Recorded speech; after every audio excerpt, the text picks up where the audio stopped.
মজার ছলে একটি গুরুত্বপূর্ণ কথা আপনাদের সামনে তুলে ধরার চেষ্টা করছি।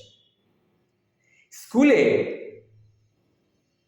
শিক্ষক বা শিক্ষিকা ছাত্র বা ছাত্রীদের বললেন, পলাশীর যুদ্ধ বর্ণনা লেখো, পলাশীর যুদ্ধের একটা বর্ণনা লেখো। তখন সে কি লিখল? একজন ছাত্র বা ছাত্রী কি লিখেছিল সেটা শুনুন। হাওয়াই চপ্পল পায়ে সিরাস্ত উঠে পড়লেন ঘোড়ায়, তারপর তরোয়াল নিয়ে সাঁই সাঁই সাঁই সাঁই। কি যুদ্ধ, কি যুদ্ধ! সিরাজ সত্যি সত্যি এমন যুদ্ধ করেছিলেন কিনা তা কিন্তু আমি জানি না, তবে মালি পাঁচ ঘোড়ার ক্লাস 8-এর ছাত্র এসব কিন্তু দিব্য চোখে দেখেছে, এটা মনে রাখবেন। আপনারা অবাক হতেই পারেন, স্কুল শিক্ষার সঙ্গে জড়িত মানুষজন, কিন্তু হন না, তারা জানেন না ছাত্রছাত্রীদের মধ্যে কিন্তু কত সুপ্ত প্রতিভা লুকিয়ে থাকে। আলেকজান্ডার একদিন সকালবেলায় পুরুর বাড়ির দরজা এসে কড়া নাড়লেন। পুরুর মা দরজা খুলে দিতে বললেন, মাসিমা পুরু আছে? মাসিমা পুরু আছে নাকি বাড়িতে? তখন পুরুর মা তাকে বললেন, না বাবা, পুরু খেলতে গেছে। তখন আলেকজান্ডার বললেন, এলে বলে দেবেন বিকালে যুদ্ধ আছে, তাকে এলে বলে দেবেন। এমন ইতিহাস লিখতে ঐতিহাসিকরা ভয় পেতে পারেন, কিন্তু সবাই ভয় পায় না। এ আমাদের বাংলা মিডিয়ামের কিশোর কিশোরীদের পাকা হাতের কাজ, এটা মনে রাখবেন। কোনো ব্যাকরণবিদ কি কোনোদিন স্বপ্নে দেখেছিলেন উত্তম শব্দের অর্থ বিপরীত শব্দ সুচিত্রা হতে পারে? কোনো ব্যাকরণবিদ কি কোনোদিন স্বপ্নে দেখেছিলেন বা স্বপ্নে ভেবেছিলেন যে উত্তম শব্দের বিপরীত সুচিত্রা হতে পারে, অথবা আজানুলম্বিত শব্দের অর্থ হাফ প্যান্ট হতে পারে? এটা কিন্তু একটা চিন্তার বিষয়। এক ইতিহাসের শিক্ষক টিচার্স রুমে বসে মাধ্যমিকের খাতা দেখছিলেন। হঠাৎ বুকে হাত দিয়ে ঝুঁকে পড়লেন। কি হয়েছে, কি ব্যাপার কি? পরীক্ষায় প্রশ্ন ছিল, ইতিহাসে কনিষ্কর অবদান সম্পর্কে লেখো। প্রশ্নে লেখা ছিল, ইতিহাসে কনিষ্কের অবদান সম্পর্কে কিছু লেখো।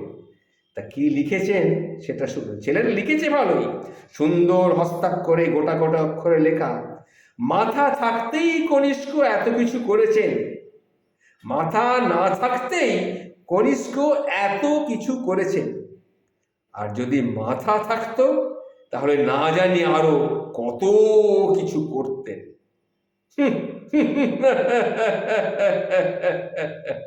মুন্ডহীন সম্রাটের অমর কীর্তি।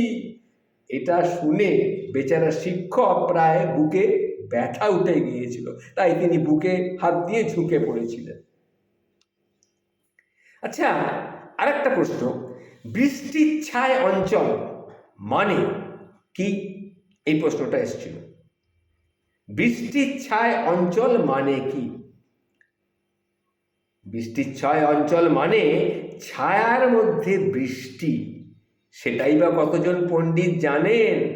বৃষ্টির ছায় অঞ্চল মানে ছায়ার মধ্যে বৃষ্টি। আর গদাই লস্করি চাল দিয়ে বাক্য রচনা, একেবারে ফাটাফাটি।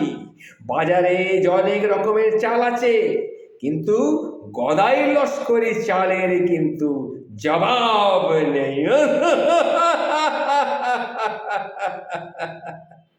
সুতরাং বলুন, আজকালকার ছেলে মেয়েদের বুদ্ধি নেই বলি কি করে?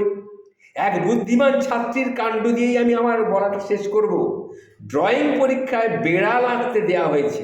ক্লাস 5-এর মেয়ে গম্ভীর মুখে বিরাট এক বেড়াল আঁকছে তো আঁকছেই, আঁকছে তো আঁকছেই। নিচে ডান দিকে আবার লিখেছে PTO। এটা দেখে দিদিমণি তো অবাক, কি ব্যাপার? বিড়ালের ছবির তার ডান দিকে তলায় লেখা PTO। তখন সেই দিদিমণি জিজ্ঞেস করে, ড্রয়িং খাতায় তুই PTO লিখেছো কেন? তখন তার ছাত্রী জানালো, মা বলে দিয়েছেন উত্তর এক পাতায় না আঁটলে পরের পাতায় যেতে, তাই ওই কথা লিখতে হয়। তা বেড়াল এত বড় হয়েছে যে আমার তার লেজটাকে আর আটানো এই পাতার মধ্যে আমি আটকাতে পারলাম না, লেজটা এত বড় হয়েছে। সেই লেজ তার পরের পাতায় যাবে, পরের পাতায় গিয়ে লেজটা আঁকছি।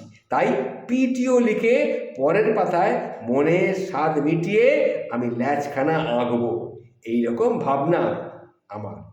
ভাবুন, একে বলে আজকালকার বাচ্চা মেয়ে, এরাই হচ্ছে আজকালকার কিশোর কিশোরীরা। সুতরাং তাদেরকে কখনো অবহেলা করবেন না, তাদের বুদ্ধিটাকে কাজে লাগান। তারা যে যেটা পারে তাকে সেই জায়গাটাকেই ইমপ্রুভ করার চেষ্টা করুন, জোর করে কিছু করাবার চেষ্টা করবেন না। কারণ আজকালকার কিশোর কিশোরীরা কিন্তু আমাদের মতো নয়, আমরা ছোটবেলায় কিছুই বুঝতাম না, গোবেচারা ছিলাম। এখনকার কিশোর কিশোরীরা কিন্তু ভীষণ বুদ্ধিমান, এটা মাথায় রাখবেন। নমস্কার, যেটা বললাম আশা করি বুঝতে পেরেছেন।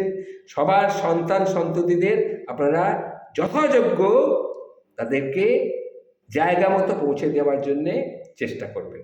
নমস্কার, ভালো থাকবেন।